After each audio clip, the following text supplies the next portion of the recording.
हाँ, शुरू कीजिए।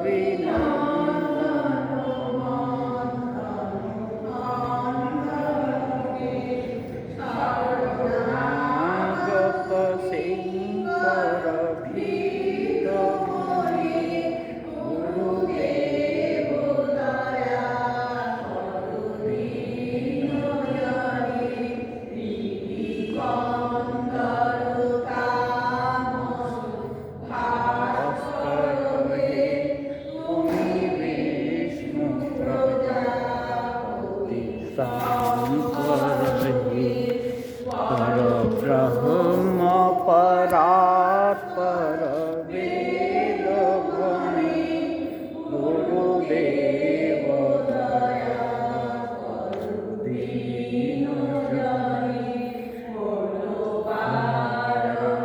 शासन कुशहे नर प्राण करे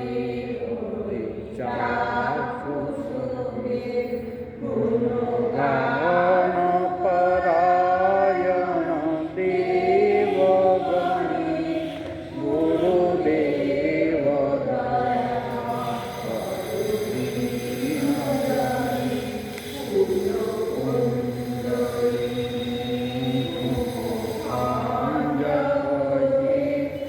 विधि ग्रंथि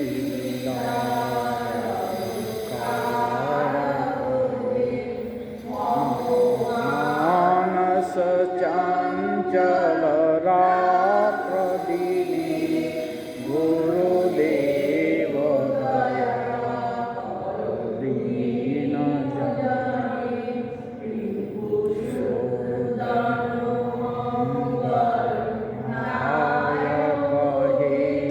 सुख शांति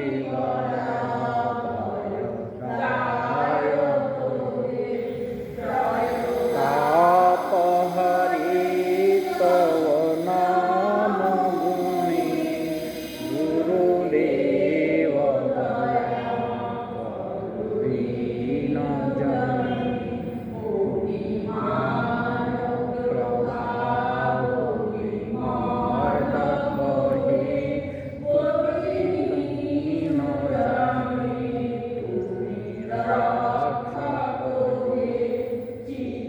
संकित वांछित भक्ति दानी गुरुदेव दया दीन जने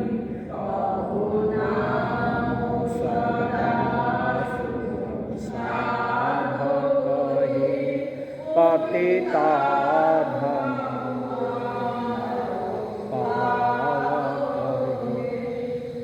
महिमा तव गोचर शोधमणि गुरुदेव दया दीन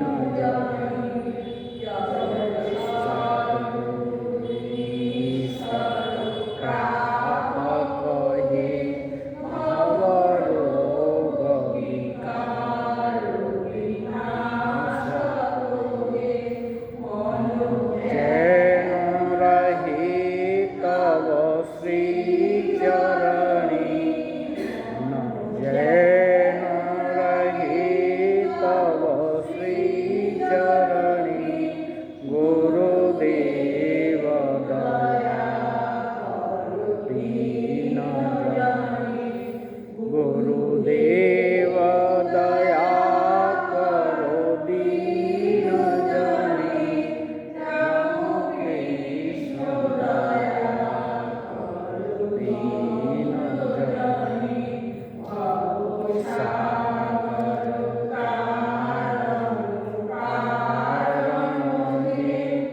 रवि नंदन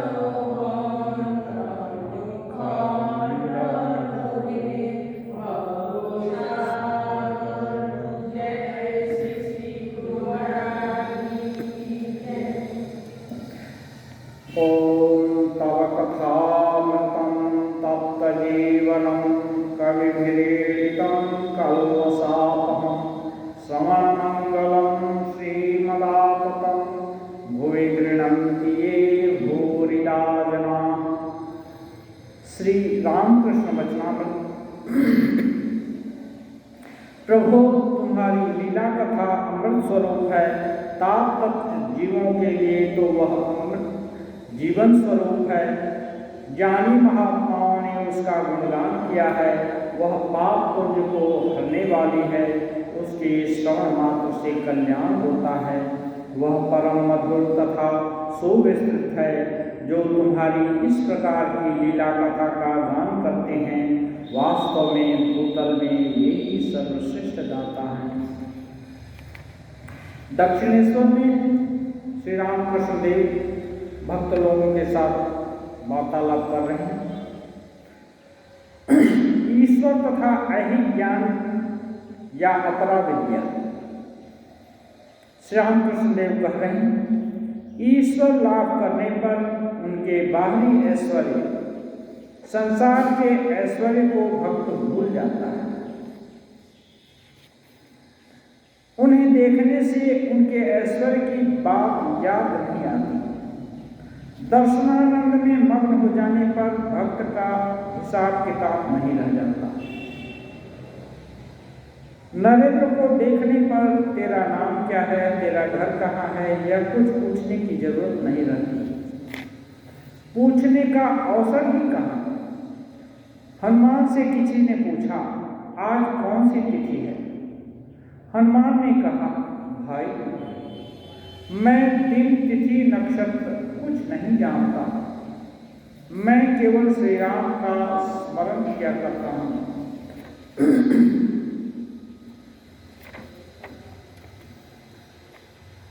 ये जीवन का सर्वश्रेष्ठ उद्देश्य भगवान लाभ। भगवान को पा जाने से साधारण कोई जो भौतिक उपलब्धि होती है, खुशी होती है, तो आदमी भूले नहीं समाता, बहुत प्रसन्नता होती है। और ऐसे 10 इवेंट का यदि प्रसन्नता जोड़ें तो और कितना होगा। ये भगवान को पाने का मतलब लोहा में सोना हो जाता है। जितना भी अभाव है जन्म जन्म का, सब अभाव पूर्ण हो गया। तो ऐसी अवस्था में फिर ये जो भी ऐश्वर्य आजकल हम लोग को दिखता है, तो ये उसके लिए उसका मूल्यहीन हो जाता है। इसका ज़्यादा मूल्य ही नहीं रहता, क्योंकि भगवान अनमोल चीज है। जब अनमोल चीज पा गया, जिसको कि हीरे सोने की खान मिल गई, वो क्या पत्थर की चट्टान को तोड़ने के लिए या पत्थर को खुदवाने के लिए आएगा? गिट्टी फोड़ फोड़ कर बेचेगा। उसको गिट्टी फोड़ने की इच्छा नहीं है, अब तो रत्न निकालेगा। तो ऐसे ही भगवान तो रत्न की खान है, उनको जो पा लिया, तो अब संसार का जो ये है क्या मूल्य है, मूल्य बोध खत्म हो जाता है क्या? हम लोग को मूल्य बोध रहता है। ये चीज अच्छी है, ये उससे भी अच्छी है, ये उससे भी अच्छी है। ये इस दायरे में जब सर्वश्रेष्ठ वस्तु मिल जाती है, तो यहाँ भी लोग भूल जाता है।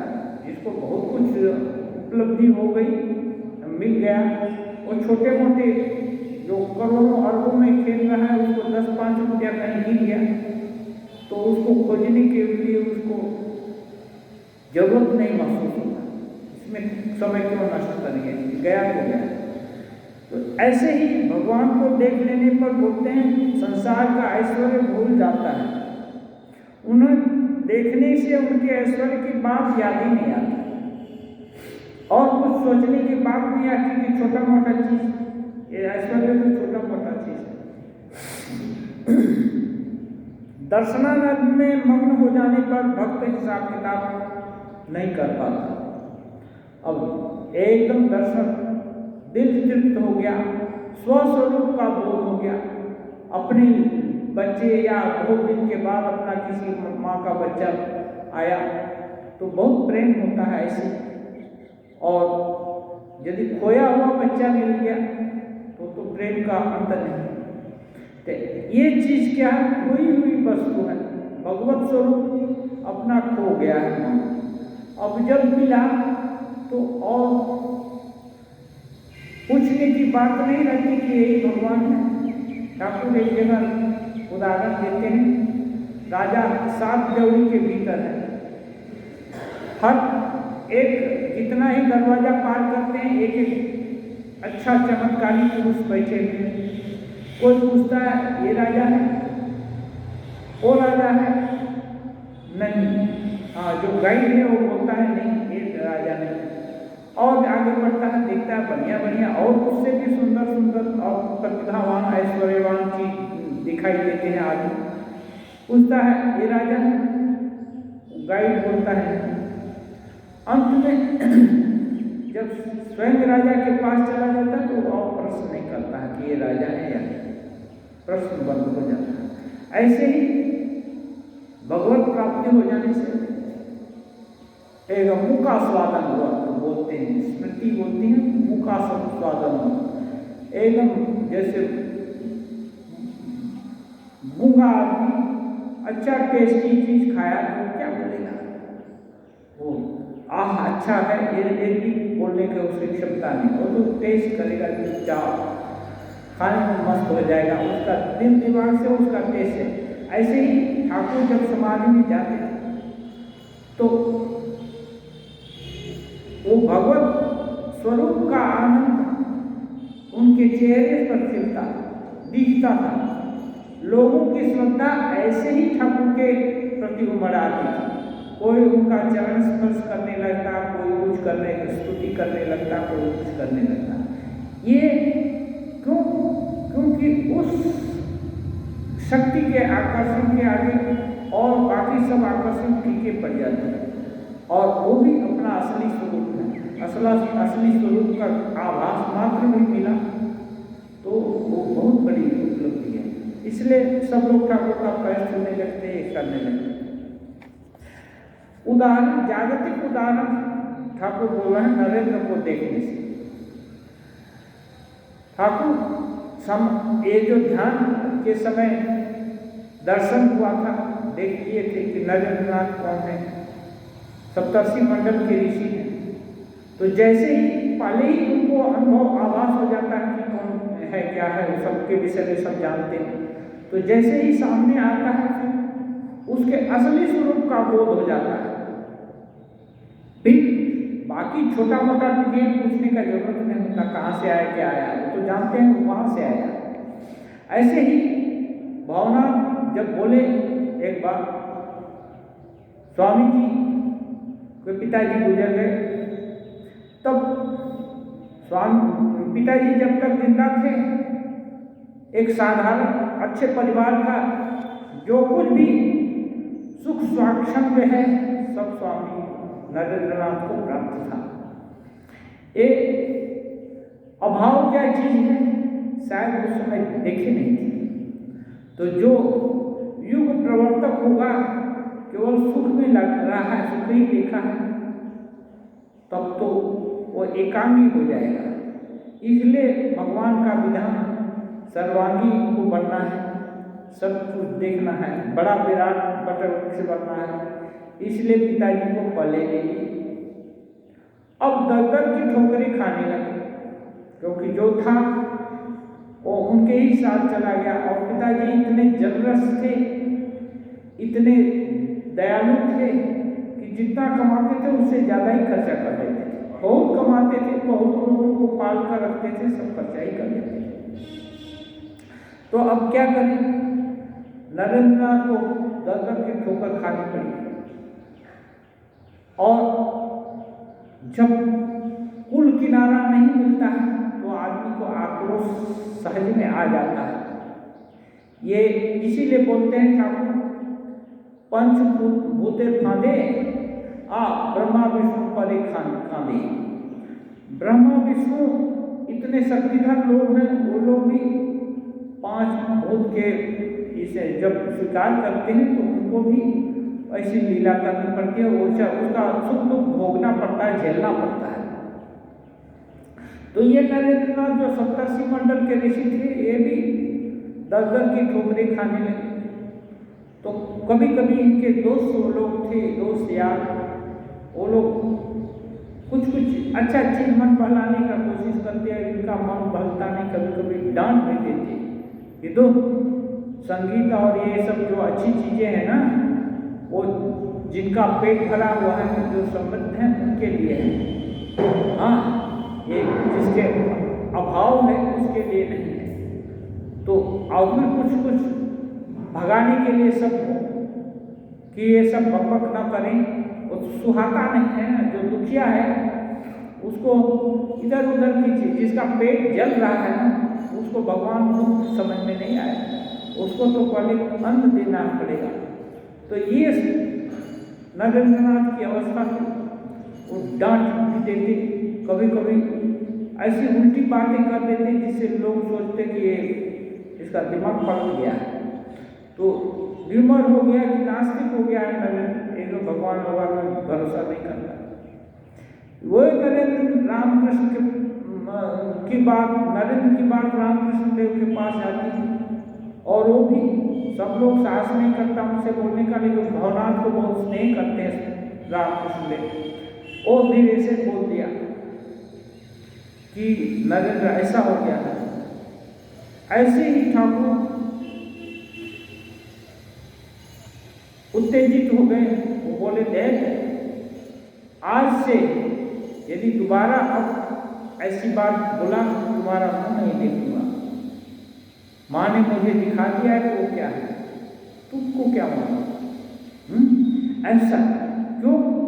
ठाकुर असली तत्व देखते हैं। वो इतना सप्तर्षि मंडल का ऋषि, जहाँ की देवता देवी लोग भी पहुँच नहीं सकते, किसी का प्रभाव नहीं, ऐसा लोग आया है तो करुणा बस हम उनके बुलाने से आया है ना कि वो कहीं फंसने वाला है। लेकिन झेलना तो पड़ेगा इस जग का टेस्ट। जब आए हैं तो आम खाएं तो खट्टा मीठा तो लगेगा ही, तो टेस्ट तो झेलना पड़ेगा। नरेंद्रनाथ हो या खुद ही रामकृष्ण देव खुद ही कैंसर का रोग एक्सेप्ट किए, हाथ कभी टूट गया, कभी कुछ हो गया, ये सब तो झेली। तो भावना को ऐसे लोग क्यों, वो असली स्वरूप जानकर की बातचीत करते हैं, और हम लोग क्या हैं, वो सामने जो दिखता है उसको, इसको एक चीज बोलते हैं, विष कुंभम प्रयोग। विष का घड़ा है, ऊपर में थोड़ा क्षीर लगाया हुआ है, इसको हम पहचान नहीं पाते, सोचते हैं कि ये तो दधी और क्षीर का नदी का ही घड़ा है, और जैसे ही खाने जाते हैं मर जाते हैं, उसका रिएक्शन होता है। ऐसे ही संसार है, विष कुंभम प्रयोग। संसार का हर चीज दिखता है कि बहुत आकर्षक है, लास्टिंग इफेक्ट होगा, लेकिन जब उस चीज को भोग करने लगते हैं, पाने लगते हैं, बच्चा हुआ, माँ सोचा बच्चा बहुत काम आएगा, सब कुछ आएगा, अब बूढ़ेपन का सहारा होगा, बड़ा हुआ, उसकी बीवी आई, माँ को घर से ही निकाल दिया। ऐसी घटना हम सुने हैं, नागपुर एक घटना है। तो ऐसा निकाल दिया तो माँ का ख्वाब कहाँ रह गया? इतने सजने सजाई, पढ़ाया लिखाया, दर ठोकरें खाया, और फिर जिसके लिए किया वही उसको घर से निष्कासित कर दिया, अभी भिखारी नहीं होते। तो ये सपने यदि सही रहे होते तो उसको ठोकर नहीं, लेकिन सपने सही नहीं थे, कहीं कुछ कमी रह गई थी, इसी के कारण। तो रामकृष्ण देव इस नजर से नहीं देखते। नरेंद्र क्या बोलते हैं, गिरीश क्या बोलते हैं, गिरीश तो गाली भी दिए रामकृष्ण देव, लेकिन वो गाली उनके दिल दिमाग में नहीं लगती। क्यों? वो जानते हैं कि नहीं, ये गाली अभी दे रहा है तो गाली शब्द मात्र है, इसका दिल अच्छा है, और अच्छे दिल वालों को वो सपोर्ट करते हैं कि और अच्छे हो जाओ। तो ये एक दृष्टिभंगी है। ये इसीलिए यदि कोई शास्त्र पढ़ता है, उसकी एकदम गहराई में जाना तो बहुत ऊंची बात है, बहुत सौभाग्य की बात है। लेकिन यदि हम मानते हैं कि सभी के भीतर भगवान है, तो किसी के पीछे उठ पड़ करके उसका सर्वनाश करने के लिए नहीं लगेंगे। ऐसा करना संभव नहीं है। लेकिन ये मान्यता नहीं है या उड़ती उड़ती सुने हैं कहीं से, इसलिए थोड़ी भी किसी दूसरे की गलती दिख पड़ती है तो उसका जबान खींच लेने के लिए आगे बढ़ जाते हैं। और अपने लोगों का, अपने इसका यदि भयंकर गलती होता है तभी सोचते हैं कैसे करके बचा लिया जाए। कि ये जागतिक स्टैंड पॉइंट से हम लोग देखते हैं, सरफेस पर देखते हैं और असलियत नहीं जानते। तो इसलिए ये धार्मिक, ये जो भावना का ये असर है कि यदि हम इसको सोचें और ये हमारे दिल में भर जाए तो ये जो भी माँ को बच्चा भगा दिया घर से, यदि माँ उसकी ये सोचकर सेवा करती कि चलो भगवान आए हैं बच्चे के रूप में, मुझसे जितना बन पड़ता है मैंने सेवा कर दिया, मैं किया, उससे आशा कल्पना नहीं करती कि ये हमारे लिए भी बूढ़े वृद्धावस्था का सहारा होगा, तो माँ इसको क्या है, अपना अनासक्त होकर के एक ड्यूटी समझ करके, माँ का धर्म होता है, हर चीज हर का धर्म होता है, अपना धर्म निभाए, तो उसको पुत्र के दुख देने का कोई दुख नहीं होगा। क्योंकि सभी लोग अपने स्वभाव के कारण करते हैं। कितना बढ़िया देखने में सांप हो, सुंदर हो, उसको पाले। अनेक समय देखा गया सपेरे को भी छोपल मारता है, लेकिन सपेरा लोग उससे बचने के लिए क्या करते हैं, उपाय करके रखते हैं, विष सेवन थोड़ा थोड़ा करते करते अपनी इम्यूनिटी को बढ़ा लेते हैं।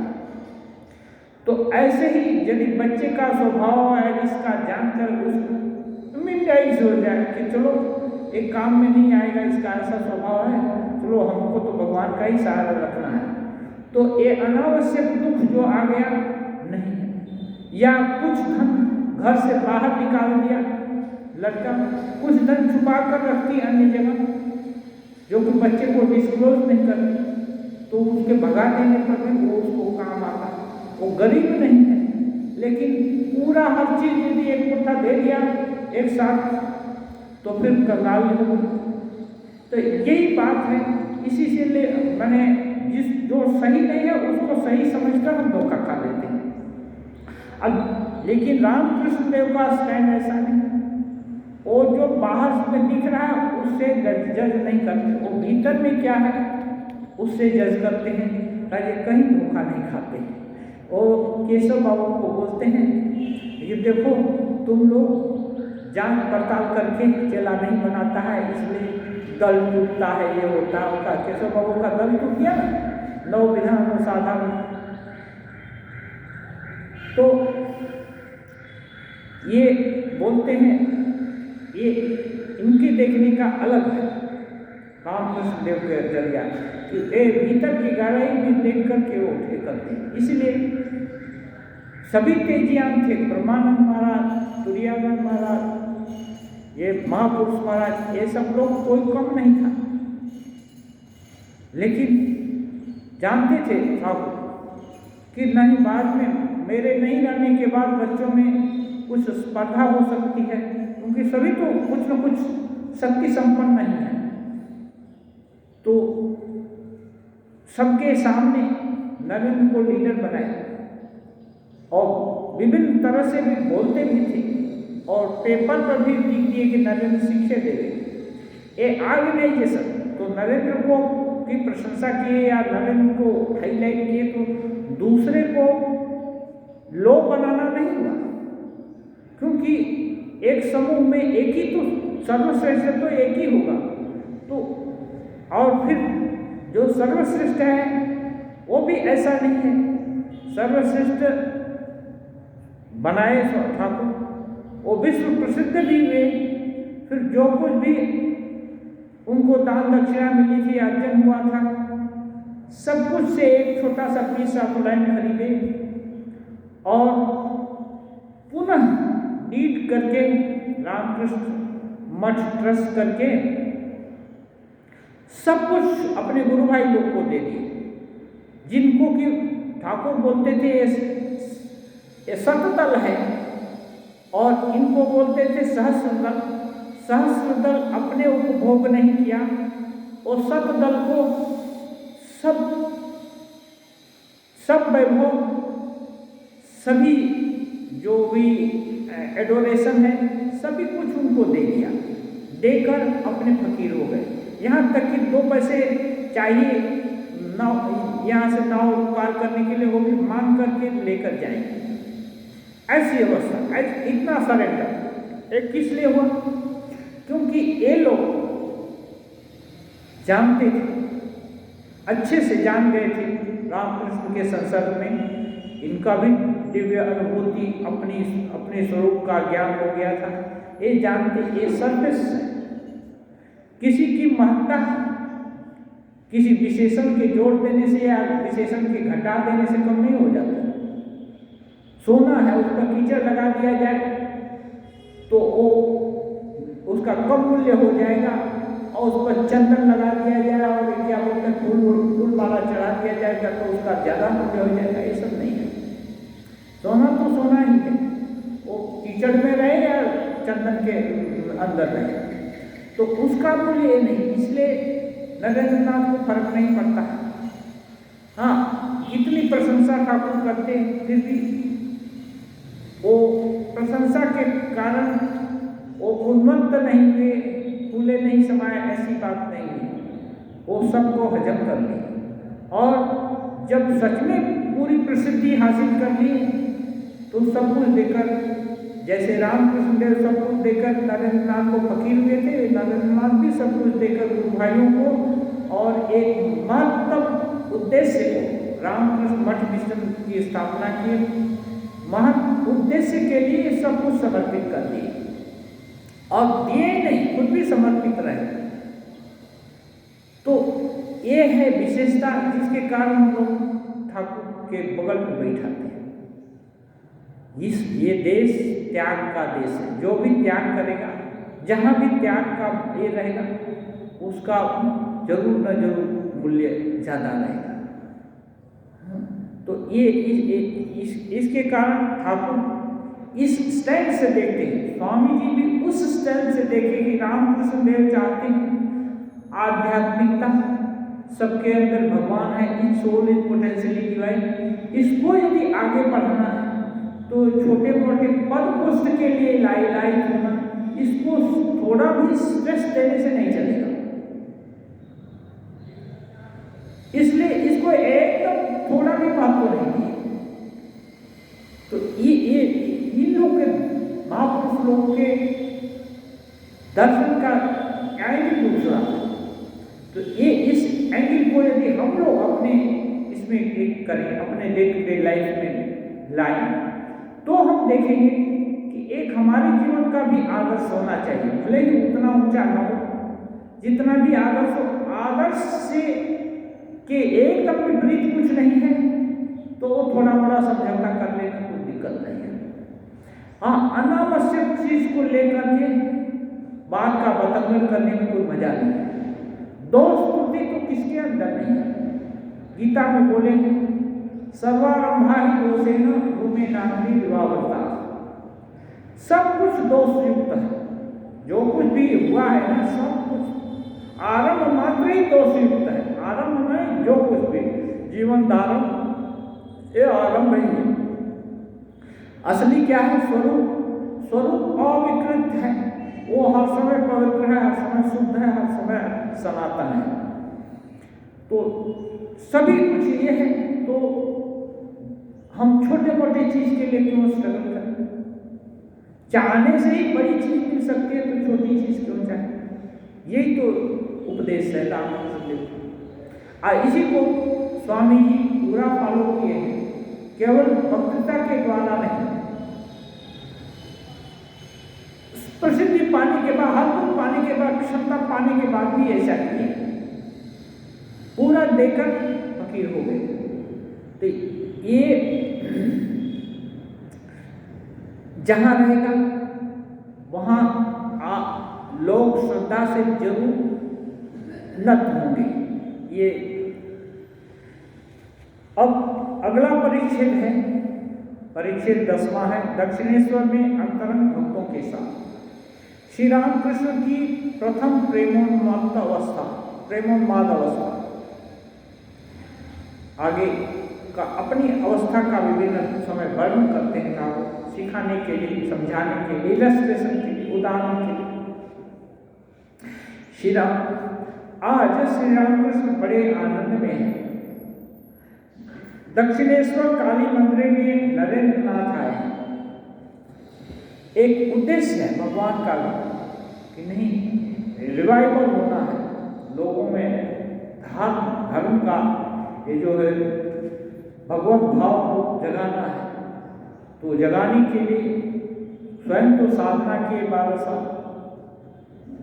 और जाग करके विभिन्न टेस्ट के द्वारा वो देख लीजिए कि नहीं, सत्य वही चीज है।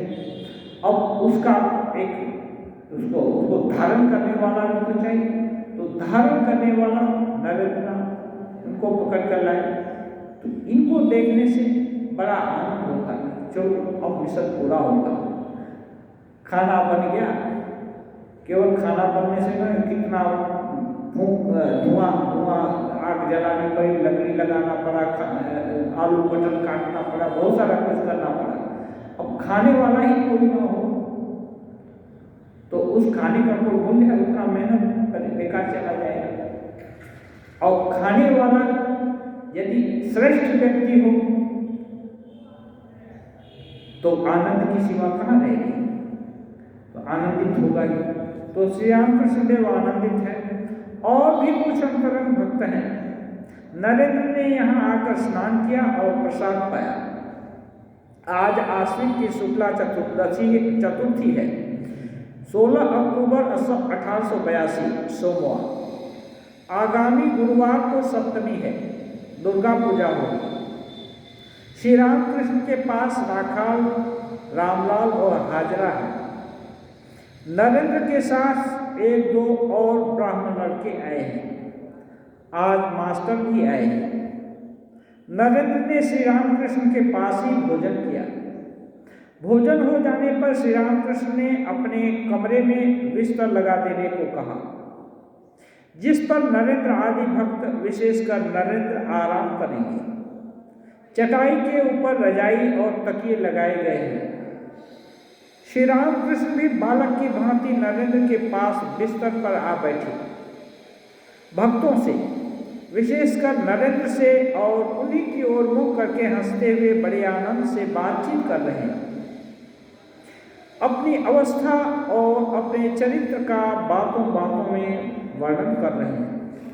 श्री रामकृष्ण नरेंद्र आदि भक्तों से कह रहे हैं, मेरी इस अवस्था के बाद मुझे केवल ईश्वरी बातें सुनने की व्याकुलता होती थी। अपने ईश्वरी दर्शन की अवस्था का बात कर रहे हैं, उसके बाद केवल ईश्वरी बात सुनने की इच्छा होती। भागवत, अध्यात्म, रामायण, महाभारत, कहाँ इनका पाठ हो रहा है, यही सब ढूंढता फिरता था। आर्यता के कृष्ण किशोर के पास अध्यात्म रामायण सुनने जाया करता था। ये महाभारत कुछ लोगों से सुना है, महाभारत घर में रखने से केवल झगड़ा लड़ाई होगा। एक कहाँ से सुन लिए लोग। हाँ, महाभारत एक ऐसा ग्रंथ है जिसमें भारत का पूरा इतिहास, संस्कृति विभिन्न रूप से, युद्ध में भी बहुत ये है, क्या बोलते हैं, धर्म का भाव है।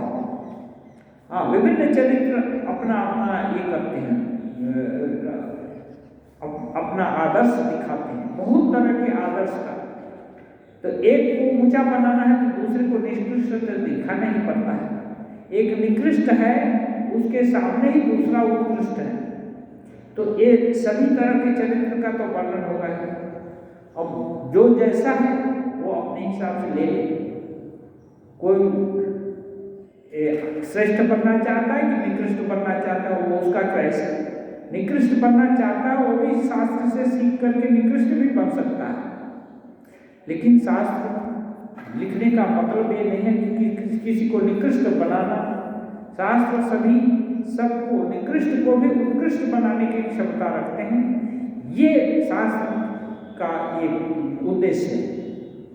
तो इन सबको पढ़ने सुनने के लिए रामकृष्ण देव जहाँ तहाँ जाते रहते हैं। कृष्ण किशोर का कैसा विश्वास, बोल रहे हैं बहुत विश्वास है।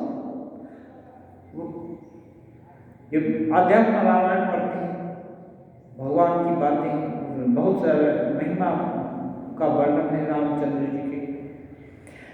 वृंदावन गया था वो, कृष्ण किशोर की बात हो रहे हैं, वो वृंदावन गया था। वहां एक दिन उसे प्यास लगी। कुएं के पास जाकर उसने देखा कि एक आदमी खड़ा है। पूछने पर उसने जवाब दिया, मैं नीच जाति का हूं और आप ब्राह्मण हैं, मैं कैसे आपको पानी निकालूं? कृष्ण किशोर ने कहा, तू शिव कह, माने तुम शिव बोलो, शिव शिव कहने से ही तू शुद्ध हो जाएगा। माने शिव मंगलकारी, भगवान का नाम है। भगवान का नाम सुनने से जो भी अमंगल है सब दूर हो गया। मंगल भवन अमंगलहारी। उसने शिव कहकर पानी ऊपर निकाला और वैसा निष्ठावान ब्राह्मण होकर भी उसने वही जल पिया। कैसा विश्वास है। आगे ये था कि छोटी जाति के लोगों, श्रेष्ठ बड़े ब्राह्मण लोग, ऐसे लोग पानी नहीं पीते थे, छुआ हुआ खाना नहीं खाएंगे, ऐसी कट्टरता थी। हाँ, धीरे धीरे ये कुछ तो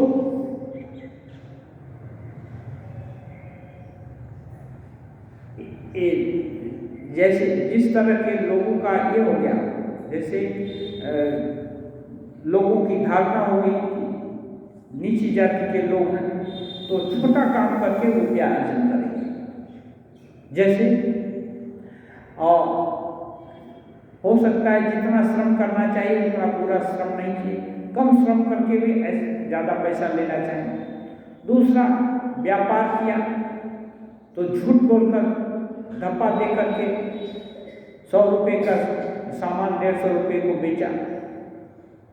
तीसरा चीज है, क्षत्रिय है, अत्याचार के अन्याय के सब आगे उसको अस्त्र उठाना है तो कभी कभी घमंड में सदाचारी के साथ भी अन्याय कर बैठता है।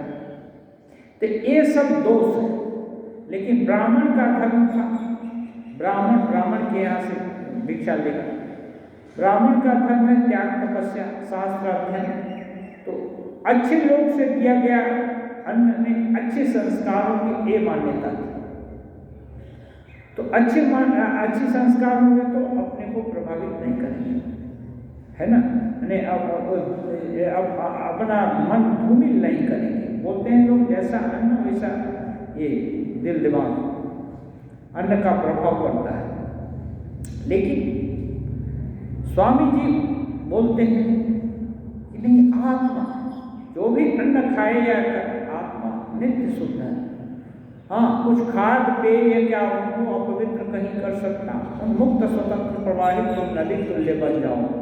जैसे नदी, गंदे चीज भी नदी में बहता है, अच्छा चीज भी नदी में बहता है, सबको नदी ले जाती है। कुछ दूर जाने के बाद गंदगी भी साफ हो जाती है, नदी का जल निर्मल हो जाता है। ऐसे स्वामी जी बोलते हैं सब उस कोई खाद्य पेय तुमको ये नहीं कर सकता। लेकिन कब, जब एक विशेष आदर्श लेकर के ये करेगा, जिंदगी जिएगा। जैसे ठाकुर बोलते हैं ये जो बड़ा अग्नि है ना नरेंद्र, इतनी आग है उसमें केला का आग भी डाल देने से हजम हो जाएगा। इसलिए ठाकुर नरेंद्र नाथ को एक बार बोलते हैं कि हम बीफ खाकर आए, बीफ खाकर आए। तो वो बोले कोई बात नहीं, ठाकुर नाराज नहीं। वो बोले कोई बात नहीं, लेकिन वही ठाकुर बोलते हैं यदि राखाल खाकर आते तो उनका मुंह नहीं देखते, क्योंकि नरेंद्रनाथ जलते हुए अग्नि के समान है। वो देखना चाहते हैं कि बीप खाया बोल देगा तो ठाकुर क्या नाराज हो जाते हैं, अपने को छोड़ देते हैं। बड़े बड़े लोग बड़े को दूसरे ढंग से भी टेस्ट करते हैं, जैसे घर में स्वामी स्त्री है, कभी कुछ खराब कर दिया तभी तो दिखाई, सब लोग सब ठीक ठाक है तो धैर्य की परीक्षा कहाँ होगी। जब कभी थोड़ा बेठीक हुआ तब भी अपना समझ करके उसको माफ कर दिया तो इसको यहाँ धैर्य की परीक्षा होती है। तो ऐसे परस्पर रामकृष्ण देव भी टेस्ट किए नरेंद्रनाथ को और नरेंद्रनाथ भी टेस्ट किए रामकृष्ण देव को। तो ये है कि यदि विषम परिस्थिति में ही टेस्टिंग होती है, तो ये कृष्ण किशोर हैं जो इनका इतना विश्वास है कि भगवान का नाम लिया तो अब पवित्रता नहीं रह जाएगी। तो ये वर्ण व्यवस्था थी, धीरे धीरे डिटोरिएट होते होते इस समय आ गई जाति में, जैसे जन्म लिया उसे। और ये तो एक समय हर चीज में डिटोरिएशन होता है। तो मान लीजिए सिंहावलोकन बोलते हैं, तो एक समय जैसे सिंह है देखता जाता है पीछे इधर उधर कि कोई उसके ऊपर घात तो नहीं लगाए, ऐसे ही पूरे समाज की गति जो है इतनी डिटोरिएट हुई, उसके पीछे क्या क्या कारण रहा होगा, अब उसकी सार्थकता है कि नहीं, जरूरत है कि नहीं, तो उसमें बीच में सुधार का जरूरत है। नहीं तो समाज है ना उन्नत नहीं पर पतित होगा। कि ये उस समय कृष्ण किशोर के समय ये था, फिर भी निष्ठावान ब्राह्मण उपानी किया। तो उस समय में सूत्र थे, भगवान का नाम लिया तो कोई भी पवित्र हो सकता है, ऐसा विश्वास। लेकिन ये कृष्ण की तो थे मान लिए, कितने लोग उनको नहीं मानेंगे, उस समय नहीं मानते थे। आर्यादा के घाट पर एक साधु आया था, हमने सोचा कि एक दिन देखने जाएंगे। ये ठाकुर बोल रहे हैं, ठाकुर देखने जाएंगे।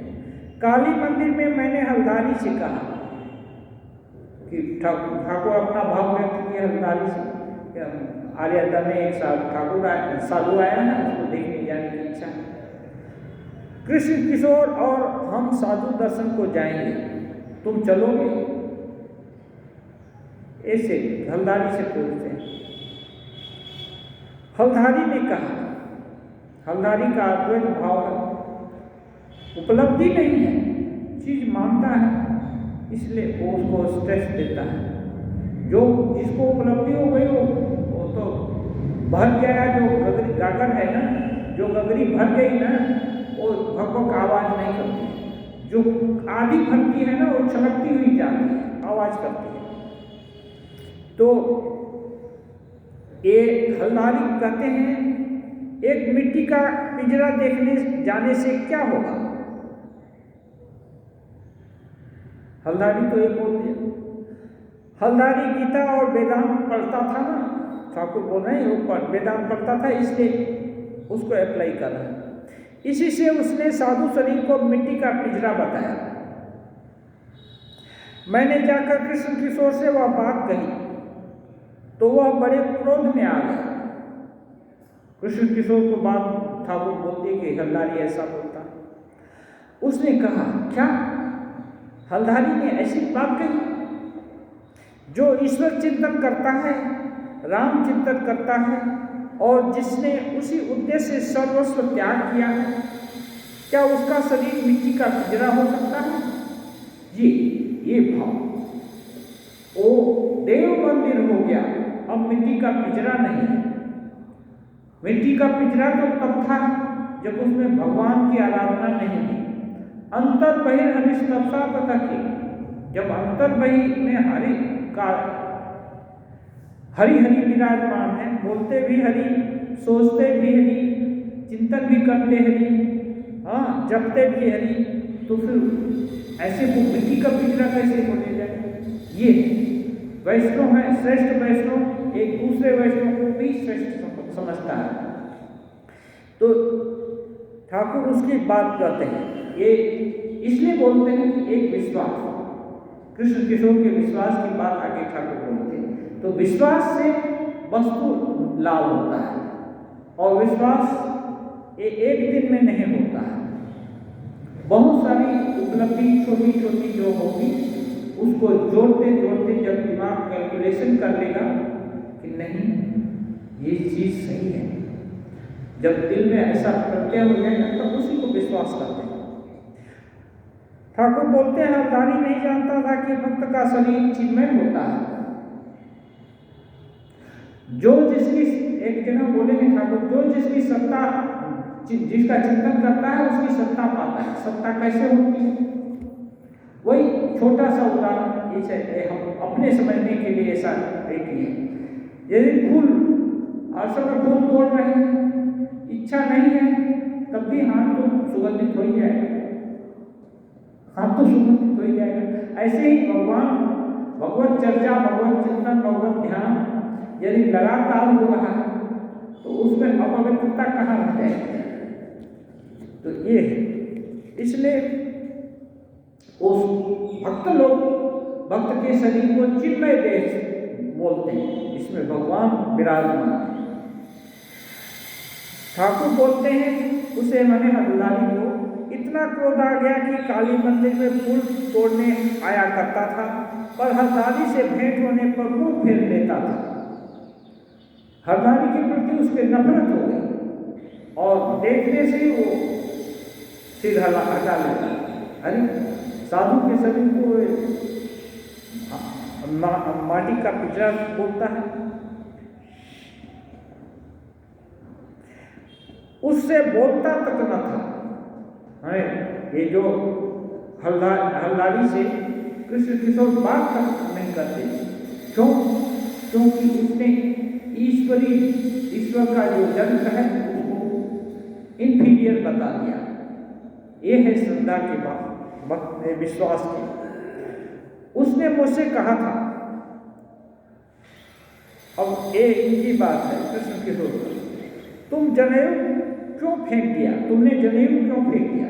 ठाकुर को पूछा, क्योंकि वो क्या बोलते, कृष्ण किशोर उम्र में बड़े थे, तो तुम करके संबोधन कर, तो तुमने जनेऊ क्यों फेंक दिया? श्रद्धा भी करते लेकिन ऐसे भी संबोधन करते। तो ठाकुर अपनी अवस्था उनको क्या बताएं? जब मेरी यह अवस्था हुई तब आश्विन की आंधी की तरह एक भाव आकर वह सब कुछ न जाने कहाँ उड़ा ले गया। कुछ पता ही न चला, पहले की एक भी निशानी न रही, होश नहीं थे। जब कपड़ा ही खिसक जाता था तो जनेऊ कैसे रहे? मैंने कहा, एक बार तुम्हें भी उन्माद हो जाए तो तुम समझो। अब इस प्रसंग के उत्थापित करके ठाकुर अपनी अवस्था बता रहे हैं कि जब भगवत दर्शन का उन्माद, भगवान को पाने का उन्माद हो जाए, उसको उन्माद बोलते हैं। उन्मत्त बने क्या? किसी भाव में मस्त। तो ये जो दारू पीते हैं लोग, ये भी कुछ उन्माद होता है, गांजा पान खाते हैं वो भी उन्माद, और धन का भी उन्माद होता है। एक हम लोग पढ़े थे यमक अलग का, उसमें है कनक कनक ते सौपनी मादकता अधिकार वा खाए गौरायन वा पाए गौरा। एक कनक माने सोना, एक कनक माने धतूरा। तो बोलते हैं कि धतूरे से, धतूरा को खा करके आदमी पगला होता है और धन को पा करके पगला हो जाता है। तो इसलिए बोलते हैं धतूरे से सोने की मादकता बहुत ज्यादा है। तो ये जिस चीज को जो पा लेता है और जिसका ये होता है कि मैंने उसको पाने के लिए लालायित, तो उसको पाने से उसमें मत्तता आ जाती है। नहीं तो कुछ ऐसे भी धनी लोग हैं, कितना अपार धन है फिर भी उसका कुछ बोध नहीं है, है ना। लेकिन जो लालायित है धन के लिए और उनको कैसे भी मिल जाए, तो अच्छा चरित्र का गठन नहीं हुआ तो अनेक समय उसको मद हो जाता है। तो ये बोल रहे हैं ठाकुर खुश कैसे रहेगा, भगवान को पा लिया, भगवत में हर चीज हो गया, तो होश तो माने किस चीज को बोलते हैं? लोग सोचते हैं ये सब संसार का होश है, किस रास्ते से जाना है, उसको देखना, वो कौन है, ये क्या है, वो क्या है, इसको तो लोग बोलते हैं होश रहना। और वो तो दूसरा होश आ गया, सब तरह चिन्मय ही दिख रहा है। जैसे एक दूसरा उदाहरण है, जैसे सोने के 1000 तरह के आभूषण, तो माता जी लोग या पुरुष लोग जो भी है अपने अपने पसंद का आभूषण खरीदने जाए, सभी आभूषण को कोई नहीं लेना चाहे, लेकिन जो सोना बेचने वाला है उसको क्या फर्क पड़ता है कि ये लो या वो लो, वो तो तौलेगा कि कितना का है और उसको तो रुपया बेचना है। इसलिए उसका ध्यान रुपये पर है, उसका सोने के आकार पर नहीं। जितना ही ज्यादा सोना खरीदेगा उतना ही वो खुश होगा। ये है, तो ये जहां ये मस्ती कैसे आती है, जब इस संसार की चीजों का मूल्य बोध ही नहीं है, तो यहां से दिमाग उठ गया तो लोग सोचते हैं कि मस्त हो गया। आज उसका स्वरूप ये है सच्चित आनंद स्वरूप। जो सच्चित आनंद स्वरूप है उस अपने स्वरूप में होने से तो मस्त तो आएगी। हाँ, तो फिर जब ऐसी आ गई तो ये सब चीज कहाँ भी, जनेऊ, कपड़ा, ये सब तो इस धरा का है ना। बच्चा जन्म लेता है तो क्या कपड़े पहन कर रहता है, जनेऊ पहनता है, वो तो ऐसे ही जन्म लिया है। तो ऐसे ही जब ये भगवत अपने स्वरूप की उपलब्धि हुई तो ये बाकी डिटेल खत्म हो जाता है। उसको बोलते हैं निर्ग्रंथि, माने कोई भेद नहीं रह गया, क्योंकि ग्रंथि तो यहाँ है ना, विभिन्न तरह का संस्कार पालाते व्रत लेते हैं या दिलाते हैं। किस लिए? एक साधन पद्धति का अनुष्ठान करेगा, एक आचरण आचार का अनुष्ठान करेगा, क्यों? उसको पढ़ने से उन्नत होगा। जो उन्नति की श्रेष्ठ ऊंचाई पर पहुंच गया है उसको भला इसकी क्या जरूरत। तो ठाकुर बोलते जब कपड़े की का ठिकाना नहीं है तो जनेऊ कैसे रहेगा। तो ये इस तरह से ठाकुर अपना ये क्या अनुभूति बताते हैं कि श्रेष्ठ चीज पाने से छोटे मोटे चीजों का कैलकुलेशन नहीं रह जाएगा। आज समय पूरा हो। ओम निरंजनम नित्यम अनंत रूपम भक्तानुकम पाद्यत विग्रहम वै ईशावतारम परमेशमेयं तं राम कृष्णं शिरसा नमामि।